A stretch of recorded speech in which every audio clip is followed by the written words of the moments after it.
Baby, നമുക്കിടയിൽ എന്താ സംഭവിക്കുന്നത് ബേബി? ഇന്ന് രാവിലെ തന്നെ ഞാൻ എന്റെ ഹോസ്റ്റലിന്റെ മുമ്പിലേക്ക് ഇത്രയും രാവിലെ ഞാൻ വരണമെങ്കിൽ ആലോചിച്ച് നോക്ക്. എന്റെ എഫേർട്സ് നീ കാണുന്നില്ല.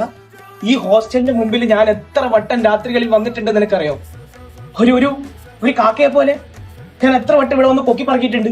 ഇതൊന്നും നീ കാണുന്നില്ല, ഒന്നും കാണുന്നില്ല. നിനക്ക് വാങ്ങി തന്ന കാഡ്ബറി, ഡയറി മിൽക്ക്, സിൽക്കിന്റെ എണ്ണം ഉണ്ടെങ്കിൽ എനിക്കിപ്പോ ഒരു പൾസർ 220 എങ്കിലും എനിക്ക് വാങ്ങാറുണ്ട്. കൊതുക് അടിച്ചിട്ടാ ഞാൻ ഇവിടെ നിൽക്കുന്നത്. എന്നിട്ടും നീ അത് മനസ്സിലാക്കുന്നില്ല. എന്റെ എഫേർട്സ് ഒന്നും നീ കാണാതെ പോകുന്നു. അങ്ങോട്ട് വരില്ല, ഇങ്ങോട്ട് വാ. ആൾക്കാർ നോക്കുന്നു. എനിക്ക് പറയുന്ന മനസ്സിലാവുന്നില്ല. നീ ഇത്രയൊക്കെ ഞാൻ നിനക്ക് വേണ്ടി ചെയ്തിട്ടും നീ പറയുന്നത് എന്റെ എഫേർട്സ് ഒരു വാല്യൂ ഇല്ല. ഇതൊക്കെ ആര് പറഞ്ഞിട്ടാ ചെയ്തതെന്നോ?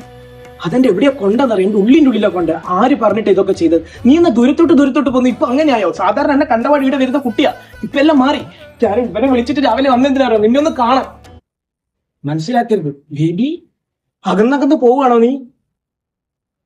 എന്നാൽ ആ ചോദ്യം എന്തിനാന്ന് എനിക്ക് മനസ്സിലായില്ല. ഇതൊക്കെ ആര് പറഞ്ഞിട്ടാ ഇതൊക്കെ ചെയ്തേ? എന്തിനു വേണ്ടിയിട്ടാ ചെയ്തേ?